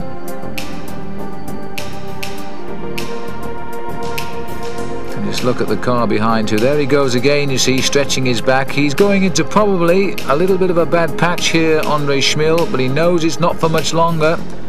Through the farm at Kremplain. And I think it was on this stretch a few years ago where Sean Kelly tried to attack, jumped out of the saddle and his handlebars snapped, and over the top he went. 2-time winner Sean Kelly today in his 18th season, started this race for the final time. But sadly, he was nowhere to be seen by the Forest of Arlenberg and retired. He's hitting these cobbles now like they're going out of fashion. He's riding the biggest gear he can, he's pedaling as quickly as he can and staying sensibly in the centre, just watching the big holes and trying to keep away from them.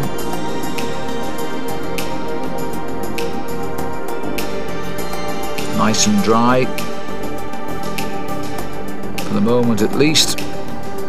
And well, we're watching a little piece of history, because these spectators will have never seen a man from Moldavia lead the Paris-Roubaix towards Roubaix before. You go right back to the first German victory in Joseph Fischer in 1896, the only Swiss victory we ever had, by the way. That was Henri Suter. So now to join those among the elite, we're going to have, I think, Andre Schmiel. We better not miss out Sean Kelly, a 2-time winner, but indeed the only winner from Ireland. And Darto now deciding that he doesn't need to worry about the pacemaking, because after all, he knows that Museo wants to win this race, and with the help of his teammate might become inspired in a few minutes' time. So he's sitting at the back, maybe planning a late escape from this group of three.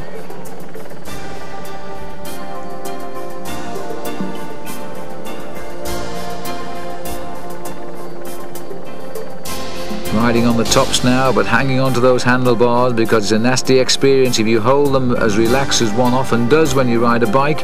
The handlebars and the bouncing from the cobblestones, it's a nasty feeling if both hands jump off the bars together, believe me.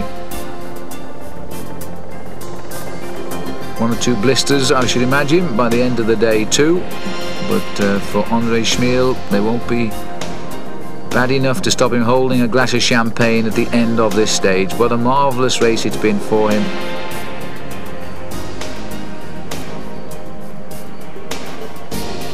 It had to happen, I suppose, sooner or later.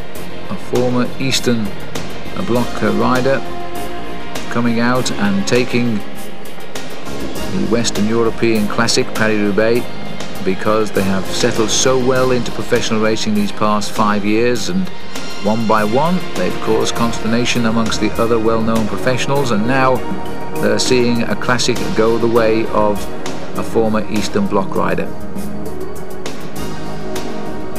The end of the bumping and the end of Sector 3, just 2 sectors to go now, and Schmiel knows there's our very, very fancy graphic. Below you see the sectors of pavé and the distances they do, and now you'll see the red number 2 flashing around Cremplain. And then we move on to Arbre, and finally at M, the last stretch of cobbles before you rush down the main street and into Roubaix. More news from Jean-Luc Van den Broek, and it will be good. And again, we're sorry about the picture breakup, but I think we've done pretty well today, all things considered, with the conditions. And apart from one hero we're looking at, I think there are probably quite a few unsung out there to have kept the race on course. This is the second bike he's using here. You can see there's no number on the frame.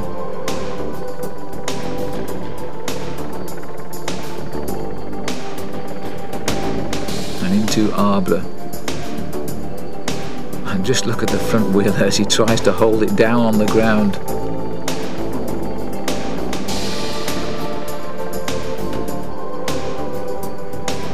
Brown slime caused by the tractors coming in and out of the fields during the week. And still he manages to pick a superb line through that corner. 1:54, he is pulling away. This is a classic performance by Andre Schmiel. He's just building, building, building.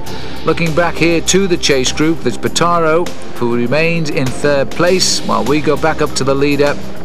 And I tell you what, if you fall off to your right where Schmiel was just there, that water there is something like 4 feet deep. It is a stream which runs alongside the road and is clearly blocked up with all the torrential rain. It's been a pretty rough winter in Europe, and it's because of this everybody's talked about a classic edition of Paris-Roubaix these past few weeks, and they were right. And in fact, Darto and Yates are the two who've reached them. That was them coming on. This is Darto, number 32, and that is a superb ride by Shawn Yates. Well, at this stage last year, Yates was in all sorts of trouble trying to get back up to the leading group because of a puncture. He's now come up again to what is the second group on the road, and the Brit perhaps chasing a personal ambition. The last rider to exceed himself in this race was Barry Hogan, who finished 3rd. And we're going back 24 years to that performance, and Shawn Yates now in with a chance and fighting it out for at least 2nd place. So Motorola will be scoring well too for the team competition in this, the 3rd round of the World Cup, because they've not only got Frankie Andreu in the fray up here somewhere along with Shawn Yates. We know that George Hincapie, who was originally up with the leaders and like so many riders experienced the traumas of Paris-Roubaix today, is still on course and still riding in a very respectable position about 10 minutes back. Generous applause from people who've seen it all before. They've watched the great names come before them like Marc Madiot, Eddie Merckx, Sean Kelly, Kenny Kuiper, who indeed is the road manager of Motorola but not with the team today. He's with the other team in Spain.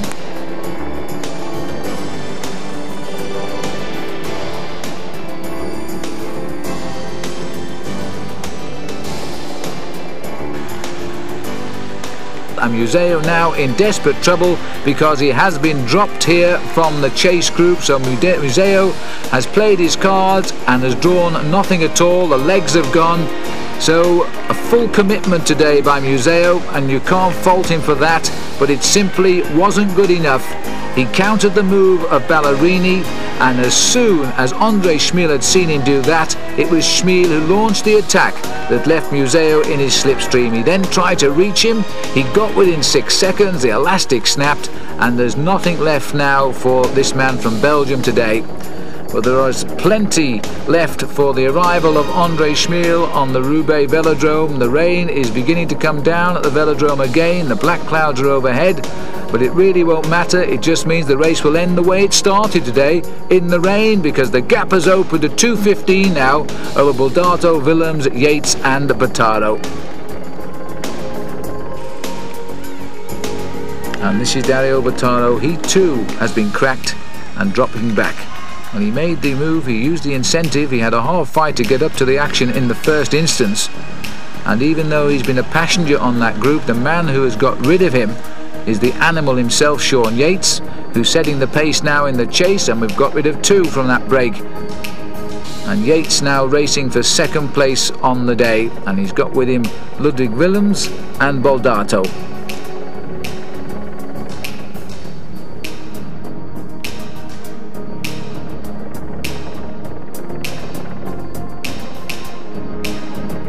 This has been a very particular race today, in the true style of Paris-Roubaix.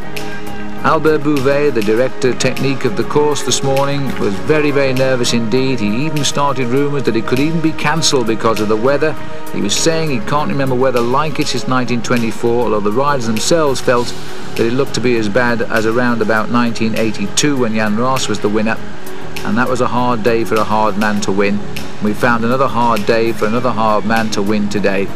Coming from the Black Sea, where life has been pretty tough for him until the opening up of the Soviet Union in 1989 as far as he was concerned. And life has changed a lot since then. He's going to pick up the biggest prize of his life, and he's also going to win the Grand Prix of the Pavé as well. So he'll walk away today, although he'll share it all with his teammates, somewhere in the region I would think of about $25,000. When you think of the money that top tennis players and the like and golfers earn and the amount of effort that they're obliged to put in, one has to ask the question, is there any equality in life?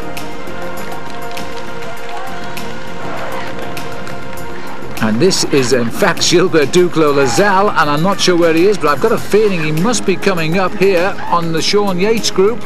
This man has never heard of the word to give up, and indeed he is coming back into the race.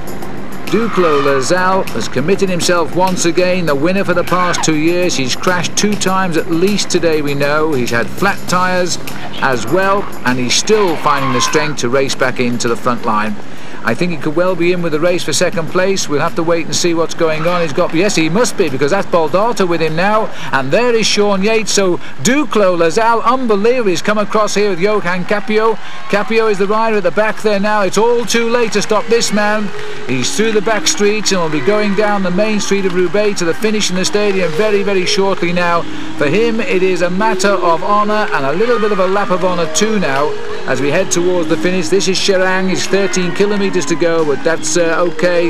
It's not difficult miles, about 7 miles, a little bit over perhaps. They're not going to come back to him, but Duclos-Lassalle is turning out to be the great loser of this race, and I'm sure in the eyes of the French, the man of the event today. He was right in the thick of the action, which takes some doing because Duclos' form was not thought to be great. He was seen to be struggling in a couple of the early season races, and yet he's managed to bring himself right to the boil in a race which he just loves. He's twice finished 2nd, he's twice won Paris-Roubaix.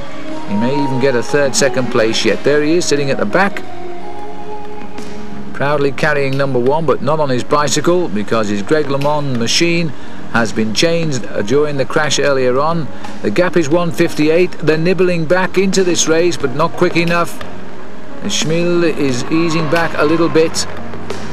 And the man who has been doing the damage, the big powerhouse himself, is Shawn Yates from the Motorola team. He's dragging that group along now. And there's no sign on the face of Andre Schmiel of a man who is feeling just too bad to reach the finish. He's looking good. 10 kilometers to the line, 6 miles to go. The race officials even shouting time checks at him now.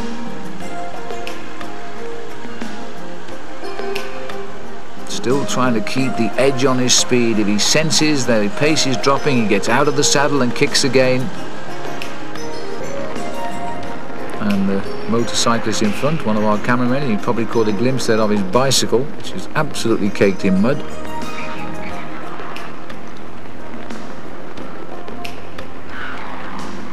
And this is the Duclos Lazal group, and he is inspired, just stamping out the message on the pedal. He's got the full face on here now as he tries to rip down these final roads.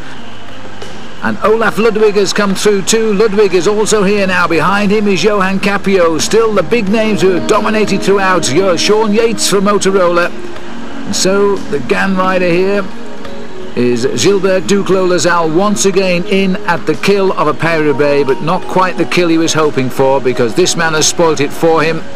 And Andre Schmiel, they're not going to bridge the gap. It's still around about 1 minute 45 seconds the gap. And Schmiel knows now that nobody, not even Eddie Merckx, could close the gap today. He's worked hard to build it up over the best part of 40 miles, some 60 kilometers. And now all he's got to do, and I say all, is get to the finish in Roubaix. And there's Jean-Luc, the final words of encouragement, finger up, and he's listening to information on the radio, and it's come through, and he's now telling me exactly what it just said. And I would think it will say that Duclos Lazal is spearheading the charge, but the gap is still not coming down fast enough to swing the victory back toward Gilbert. Well, quite frankly, surely Duclos Lazal couldn't clean up in the sprint anyway now. He's given so much energy to this race today to try and stay just in contention, which he's done to largely good effect. This getting near the last stretch of the cobbles. 1.4 kilometers, and it's goodbye to hell and hello Roubaix for this rider, and the first time that a rider from the east will have been the victor of this race, and it's taken them 92 attempts.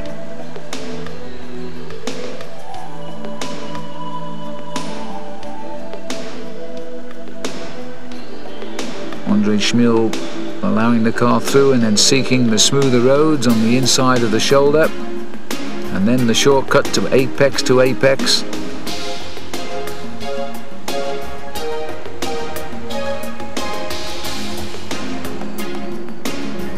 Just chance one last photograph, which will go down in the history books, I'm sure, as we head into the last 5 miles towards the finish. But I'm quite sure we haven't seen the last of the rain, because the clouds are very, very black overhead. And it may be the final word from this race of very bad weather today, although the riders are somewhat lucky that the sun has come out for the middle section during the passage over most of the cobblestones, although under wheels at times they've been simply atrocious conditions.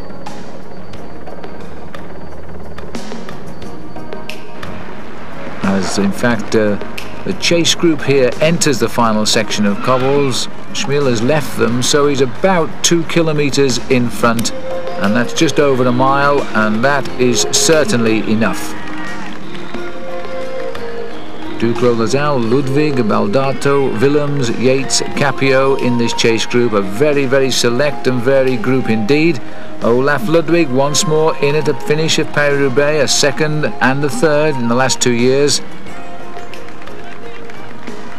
Shawn Yates finished 8th, but that was a fantastic recovery by him after a late puncture 1 year ago. You can see the sky now, which is still full of rain, and the rain beginning to fall on our camera lens as well. Well, for the first time, I think Andre Schmiel is beginning to really show the pain he's feeling. His face is now telling us. There's his positions in the world rankings. You see how he steadily improved over his 6 seasons as a pro. He's currently in his best position at the early part of his 6th season, 1994. And if he continues with this form, he's going to run out quite a star by the end of it. He'll be the new leader of the World Cup competition after 3 races by the time he gets to Roubaix, because there are 50 points for the victory and that will give him a certain advantage over anybody else now. His nearest challenger would have been Johan Museo, but Museo, as we've seen, has been dropped from that chase group and will not score well at all now.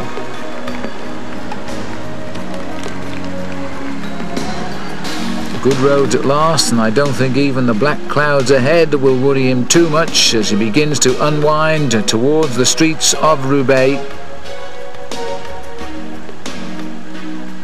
This event organised, as always, by the Société du Tour de France, the same organisation that organises that great race, and indeed will play the major part in the organisation in a week's time of Liège-Bastogne-Liège. But it might well be that André Schmil will not ride that race. So often the teams use different riders, very much horses for courses, and Schmil has proved to us today that he is the man for Paris-Roubaix. Ballerini is now here too. Ballerini has come to the back of this group. Well, goodness knows he's chased for ages to recover, because if you remember that when he punctured with Duclos Lasalle here, Lasalle was away very quickly and got up here about a couple of kilometres ago, but Ballerini's now come up too, and Duclos Lasalle has seen him and taken a second glance because I don't think he believes it. So he's seen his arch rival return now, and the top two of a year ago are back in the chase group. All too late for the man with the 3 1s on his number, and next year he'll have just 1 as the previous year's winner of Paris-Roubaix.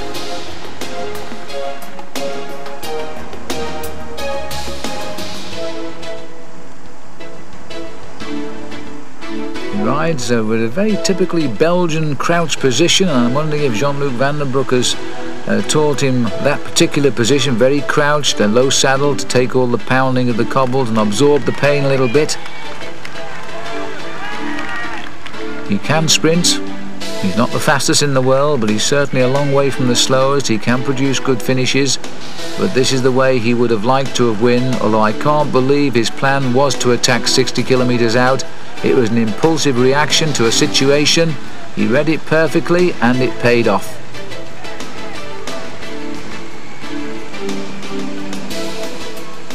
I'm surprised there's many people outside on the street here, because the stadium is full to capacity for the arrival of Paris-Roubaix. And Darto, oh no, it's Willems who's gone. And he's gone the wrong way. He's being dropped now by the group. Well, in fact, he's coming back up, because that's the return of Willems. It was Wilfred Peters who was up here, so Willems has come back. So slowly but surely they've rejoined this chase group, which is getting bigger by the minute. But it's all happening now, and all of the drama is happening behind Schmil, and he doesn't care.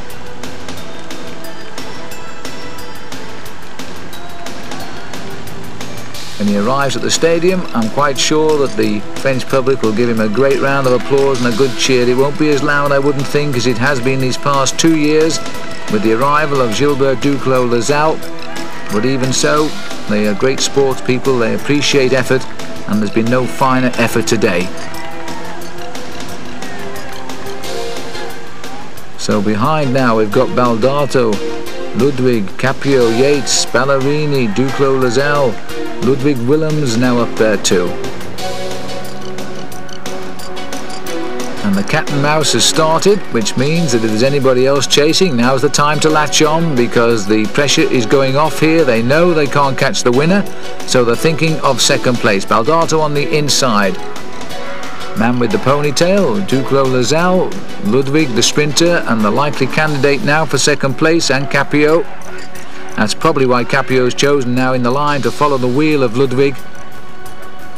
Two good sprinters, and the gap continues to come down, 1 minute 37, so they are closing, but it won't be quick enough now, surely.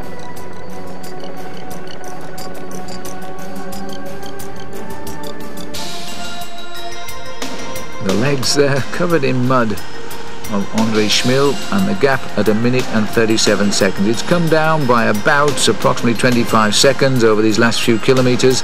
That's to be expected, because that chasing group has slowly swelled. And there for French television are the words of Jean-Luc Van den Broek, and I would imagine he is very, very happy indeed now, and his comments will be something like, he'll do it now, there's nobody going to stop him, and it's great.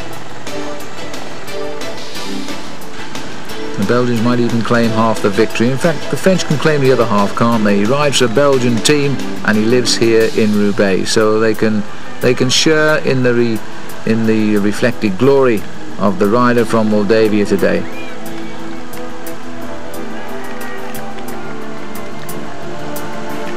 It's been a long, long, lonely trail up and down over the long sectors of pavé, and then the lonely straight roads here of northern France, with nobody but the occasional word of encouragement from team manager Jean-Luc Van den Broek, and I would think those words have been extremely welcome. But now for the first time we are seeing a very tired man who's now praying to see the arrival of Roubaix Velodrome, where this great race began back in 1896. We've had our moments when it transferred downtown, and Sean Kelly won that. But again, it had to come back to the velodrome really in the end, where all the facilities are and all the history rests today in Roubaix.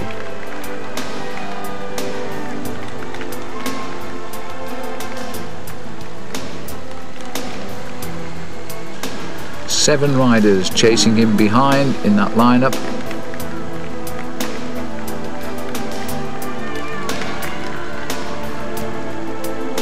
And although they're chipping away and they're probably knocking off 1 or 2 seconds now, the advantage always lies with him, because once into the stadium it's a lap and 3/4 or a lap and a half of the velodrome really, and once you're through the finishing line the first time and you know nobody else is on the track, then you know you've won Paris-Roubaix.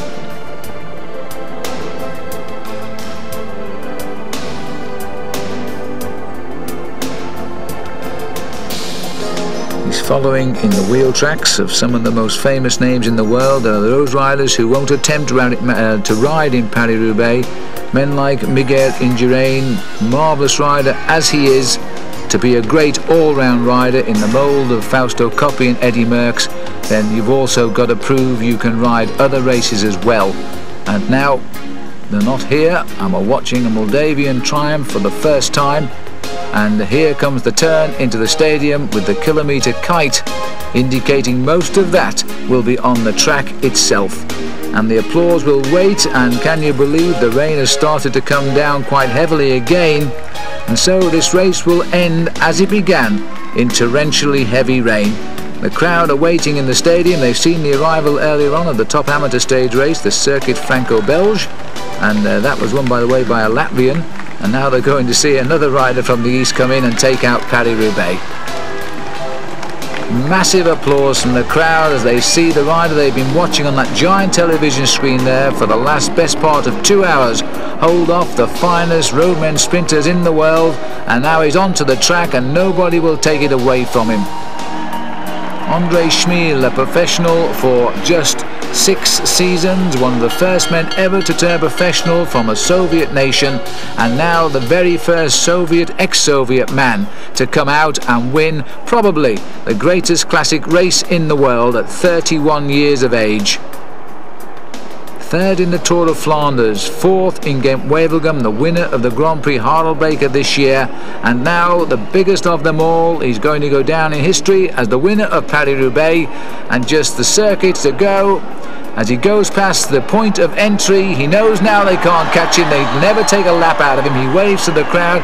It could well have been his wife there, because she's on the back straight, Eleanor, as he comes round towards the finish straight now, and the greatest moment of his life, as he will start to salute the crowd, because nobody can touch him. The winner of Paris-Roubaix in 1994, André Schmil, the champion of Moldavia today, and for everybody else, including the Lotto team, I would say the champion of Belgium as well, because their champion, their real champion, Johan Museeuw, tried everything and was washed away over the slime of the Roubaix cobbles. Here's the race for second place now, and Darto has got clear, and so too is Ballerini. It's Ballerini who's setting the pace, a familiar finish for Ballerini. He was second, don't forget, when he was in a two-man sprint against, indeed, Zuklo Lazalo, who's not here, so Ballerini must have escaped just over the last kilometre or so, and the gap is not going to be that great, around about 1 minute 20 seconds, so they closed in, they continue to close in, but look at the surface here, very dangerous conditions indeed now for sprinting on on the velodrome. Ballerini showed us a year ago he's not a great track man. He gets a little bit frightened of situations like this, but he's trying now to go as quickly as he can to stop any attack from Darto, but Darto's coming quickly over his shoulder, and Darto has taken great risks there, but he's eaten Ballerini in the sprint. Second last year for Ballerini, third this time. Fabio Darto gets second, and the clock stops at 1 minute and 13 seconds the gap. This is the battle now as they come onto the track. Duclos Lazal getting all of the cheers, but he's being washed away by the sprinter Olaf Ludwig, and coming up two on Olaf Ludwig is Johan Capio, but Ludwig takes it, so he gets fourth place. Yates is in fifth place for the Motorola team. Johan Capio for TVM gets there in sixth place, and at the back of the group, and seventh this year, and he really was a great man of the race today, Duclos Lazal in seventh. But there's the flowers, and there will never be more hard-earned than the flowers of the champion today. He'll also become the winner of the World Cup, the leader of the World Cup competition today. And who knows, by the time the 1994 season ends, we might well remember this salute as the one that took him eventually to victory in the World Cup competition. But for the moment, the champion, there's no doubt about that. He's tried all season, and it's come right in the end. From the Roubaix Velodrome, the winner today, Andrei Schmiel of Moldavia, the first ever.